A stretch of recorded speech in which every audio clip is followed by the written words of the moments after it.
if you sell on Etsy, there are some mistakes you could be making that might get your listings removed, your shop suspended, or in serious situations, your entire account permanently suspended. And I want to be clear. I'm not saying every mistake automatically means Etsy is gonna shut down your shop. There are different levels of enforcement. But honestly, if you're repeatedly violating Etsy's policies or ignoring warnings, that's when things can become a much bigger problem. So let's talk about some of the biggest mistakes to watch out for.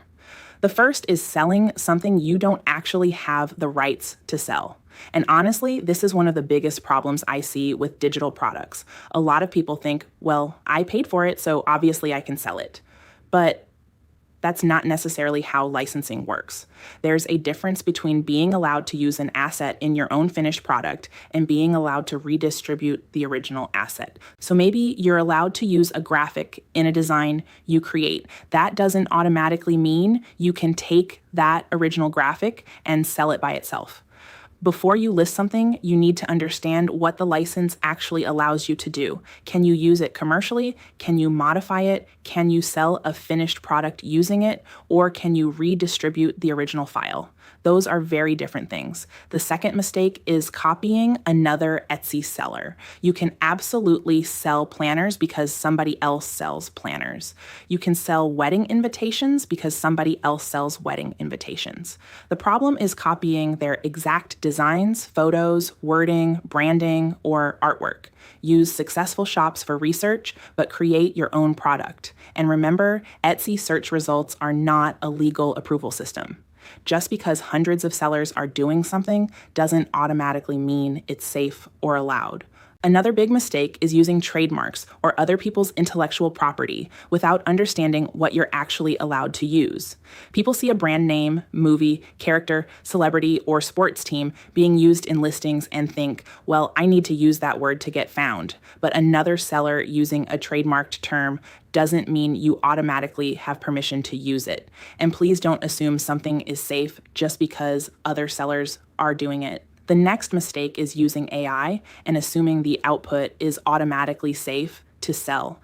I'm not against AI at all. I use it and I think it's an incredible tool, but you're still responsible for what you sell. AI can create text with errors, images with strange artifacts, or content that looks similar to existing intellectual property. So review your final product. Check the text, look at the images, make sure you're comfortable selling it. Another mistake is ignoring Etsy's account requirements. According to Etsy's Help Center, accounts can be suspended for things beyond product policy violations, including overdue bills, missing information, identity verification problems, incomplete bank verification, or failing to complete required steps. So pay attention to your Etsy emails and your shop manager dashboard. And if Etsy warns you about a policy violation, don't just make another listing with the same problem. Etsy says accounts may be suspended when sellers repeatedly violate policies after receiving warnings. If your account is suspended, don't immediately panic and start creating new accounts. Etsy distinguishes between temporary and permanent suspensions, and the instructions for resolving the issue depend on what happened. Read the email carefully, check your shop manager dashboard, and follow Etsy's instructions. And this is also why I recommend not building your entire business around one platform. Etsy can be an incredible marketplace, but you don't own Etsy and you don't control its policies. So build an email list, create content elsewhere. Build a relationship with your audience outside of Etsy.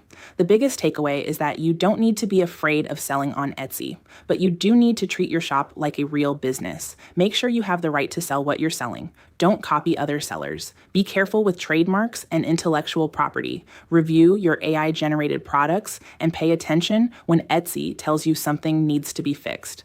The goal isn't to find loopholes, it's to build a shop that can actually operate long-term. And if you want to learn more about using AI to create and sell digital products online, make sure you subscribe, because that's exactly what I talk about here. I'll see you in the next video.